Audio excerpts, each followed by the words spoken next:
about, and I get more engagement on videos like this because it's me and you having a conversation that other people are interested in. That's the reason people watch this shit.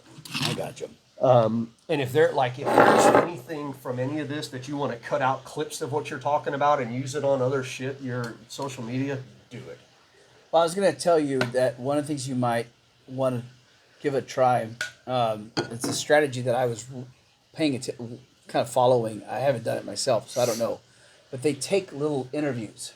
Yep.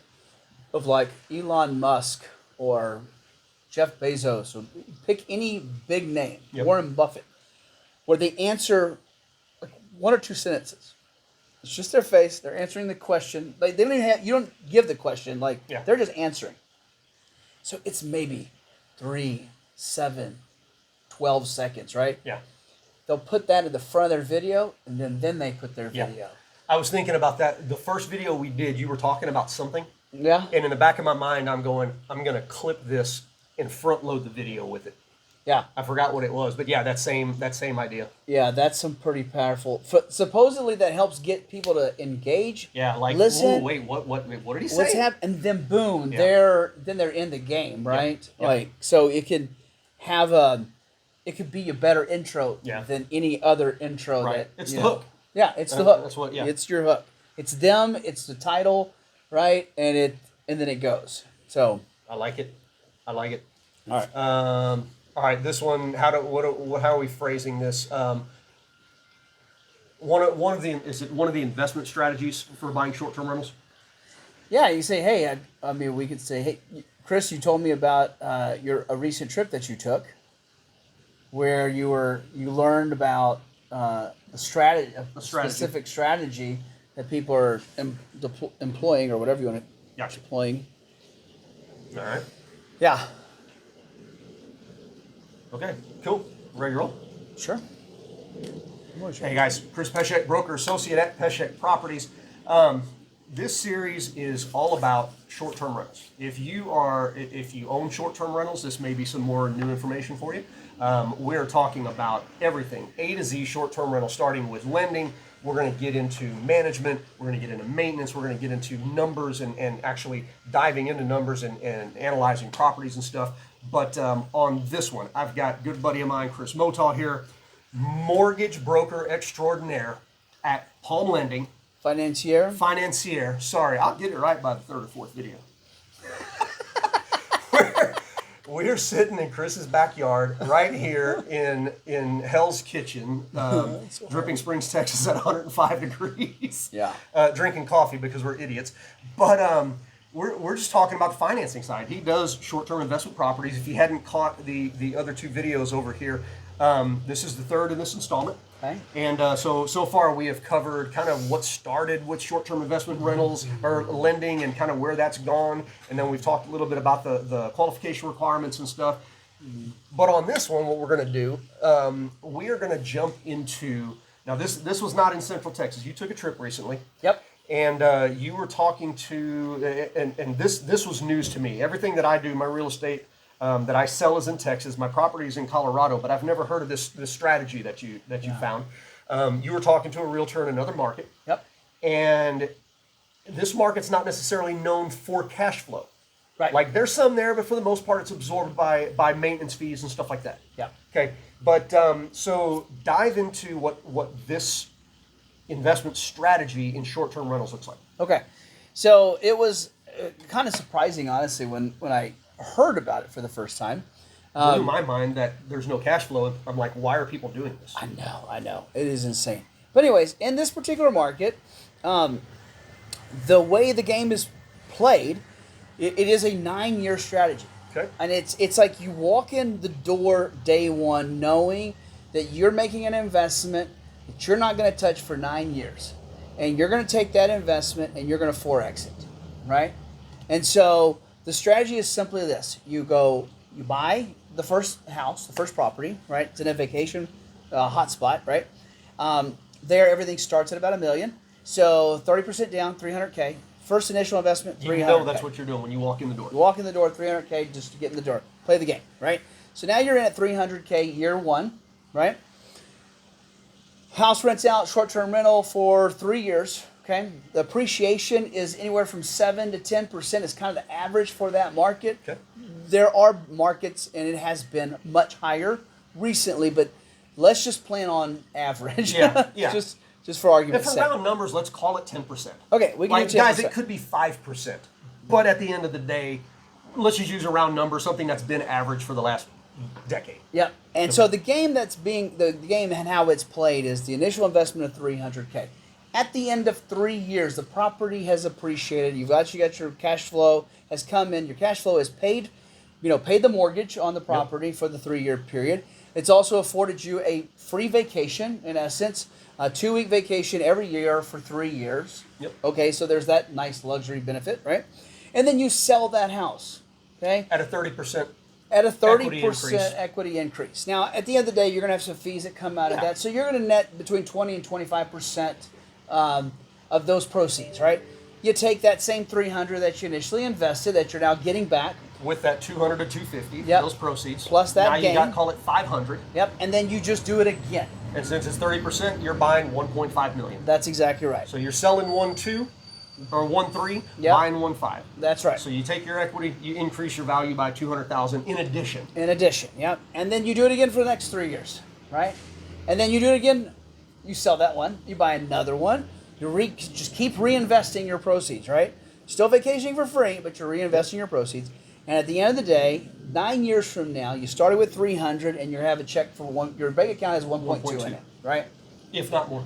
If not more. Okay. But that's how it's played. Then you choose. Hey, am I going to go buy a couple properties, right? Yep. Or am I going to step it up to the next level, right? Which Yep. whatever 3.6 million. Yeah. Am I going to buy that? With put 1.2 down? Is that the plan? It just keep going. Well, and again, at that point, I mean, it's the cost dollar averaging basically, because now your 10% or your 30% was worth 300,000, but now your 30% on 3.6 million is over, or it's 1.2 Yep. every 3 years.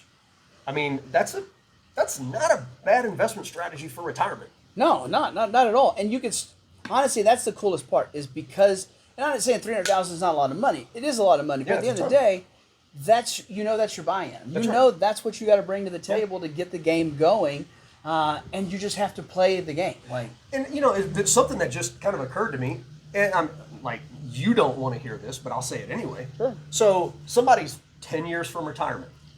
Okay, so they play this game. yeah, At the end of those 10 years, they end up with roughly 1.2 in cash. yep, Okay, so as you go into retirement, instead of taking out another loan, go back and use that cash to buy you 1.2.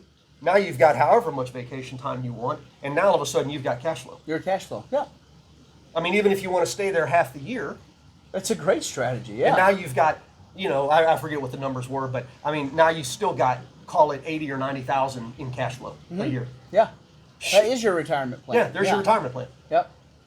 That's If you're not bad 10 at years all. out from retirement, you could easily do this. And guys, this is the thing. Like when he told me this, because again, we only know about the sandbox that we play in, right? Right. And the sandbox that I've been playing in is I'm trying to figure out cash on cash return. And I'm not even, like, honestly, when I do my numbers in Colorado, I'm not even worried about equity. I zero my equity out and I'm trying to figure out, will it pay the bills? What's my cash on cash return? Best case, worst case. And that's it. I don't even worry about equity.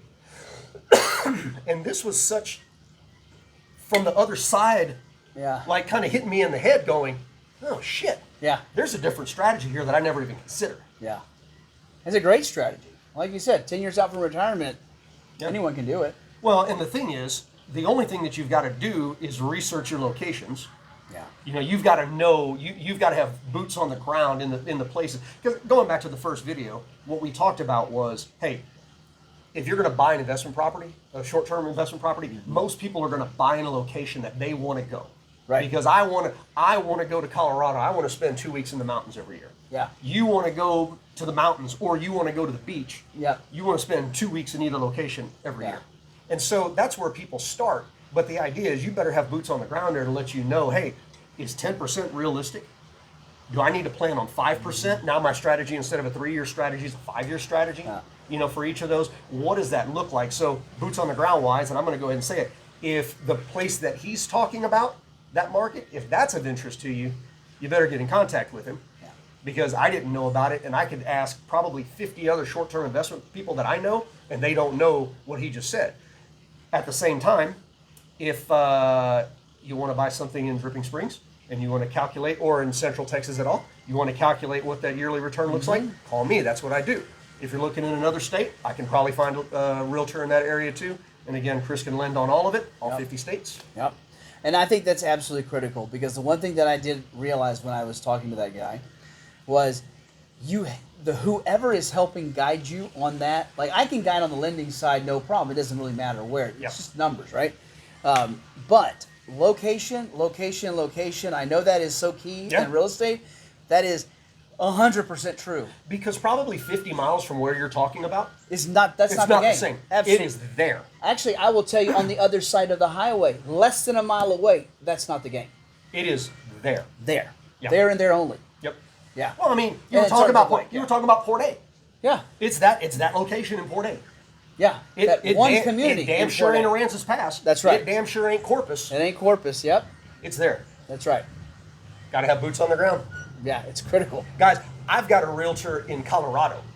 I don't do that crap myself. Yeah. I could. Like, I don't need a license up there to buy a property for myself. I'm not touching it. I don't understand the market. Yeah. I ask him to do what I do for clients here. Yeah. Different in the lending game. All he needs is numbers and addresses, and he can take care of it. Anyway. Yeah, that's true. Cool. Cool. All right, guys. Keep it rolling on with this series. We're gonna have a couple more lending videos, and we're gonna jump into management. I've got a good friend of mine, Jody, that manages properties actually Jody manages properties all over the U.S. That's right. That's pretty crazy. So anyway, that's what this series is about. If you are interested in short-term rental game, this is where it is. If you've got questions on this stuff, ask us. He doesn't make any money if he keeps secrets. I don't make any money if I keep secrets. You don't make any money if you keep secrets, right? I mean, this benefits everybody. Just talking about it. So we're going to give you everything that we know. I don't care. Yeah. And I know he doesn't. I've known this guy for long enough. He doesn't care. He's going to tell you whatever you want. And then if you want to use him, that's awesome. And if not, well, he might cuss you behind your back. But Whatever. Whatever. All right, we'll catch y'all in the next one. See, I want that raw shit. Whatever. Whatever. Who cares? Who freaking